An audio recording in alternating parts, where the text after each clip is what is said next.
So yesterday in Chicago,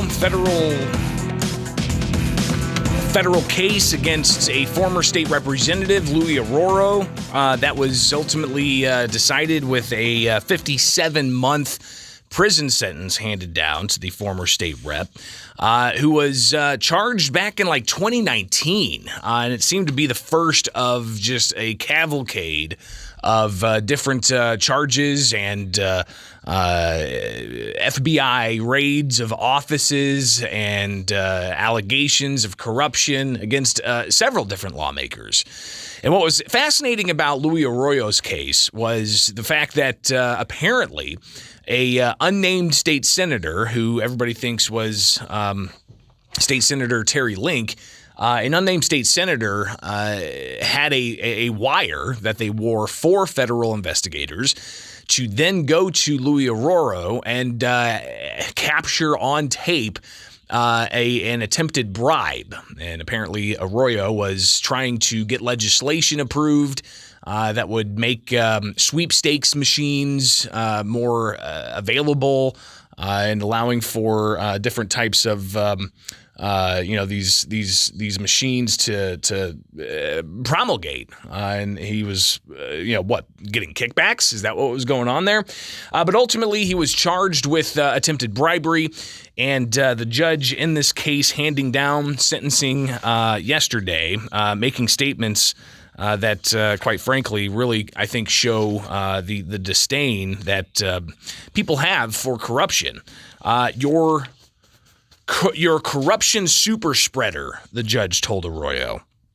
And also went on to talk about the nearly 5-year prison sentence that Arroyo is a dirty politician who was on the take.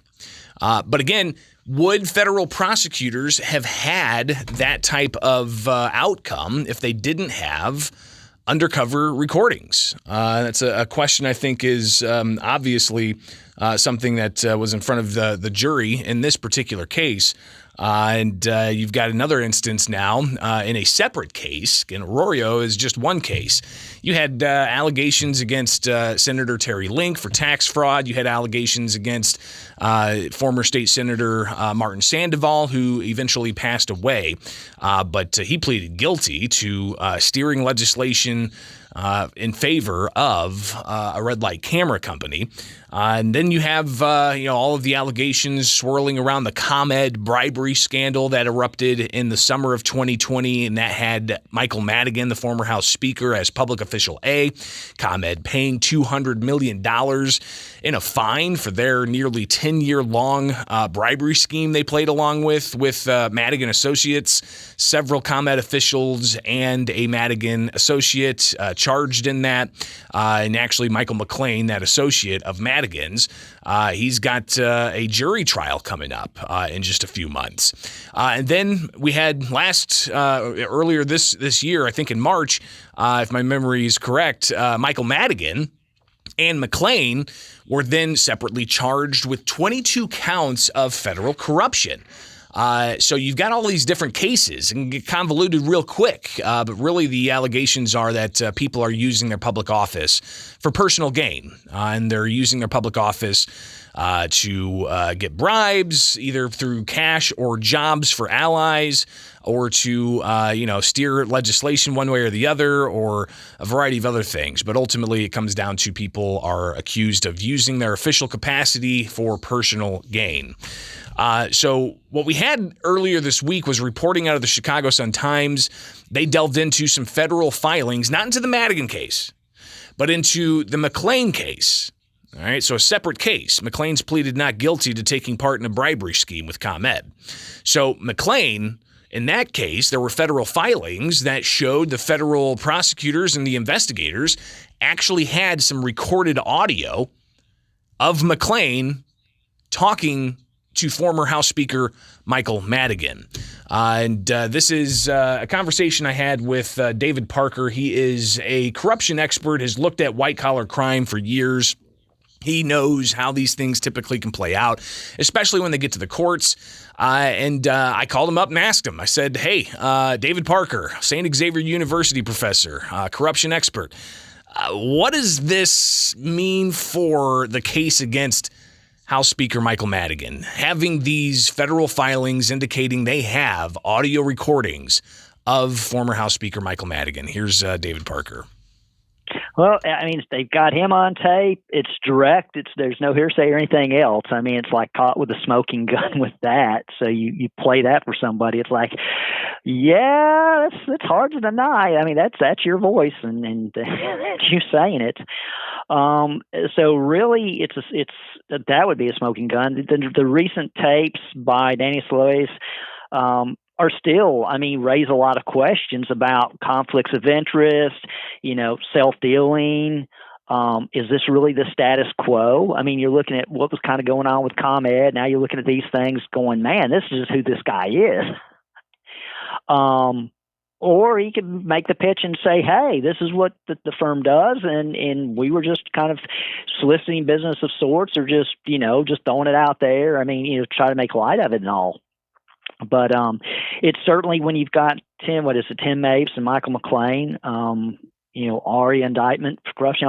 There's just so much there, and where's it going to lead to? And when you start talking into plea bargaining, who are they really going after? I mean, are they sitting there going, okay, we're going to put the thumb screws on you a little bit, and do you have any tapes? Do you have any information? Can you substantiate this? For me, very damning. I mean, this is one of those longs, though, is a very lengthy process. So this is just continuing to build the case, but. And I asked him if he thinks that there's going to be more evidence that comes out by way of, either wiretaps or undercover recordings. Here's David Parker. I would not be surprised. I mean, there's going to be more and more people trying to kind of protect themselves. And so what were they holding on to, just to say, okay, if it hits the fan, I've got something to offer. I've got something to kind of try to cover myself a little here. I mean, it's these types of things.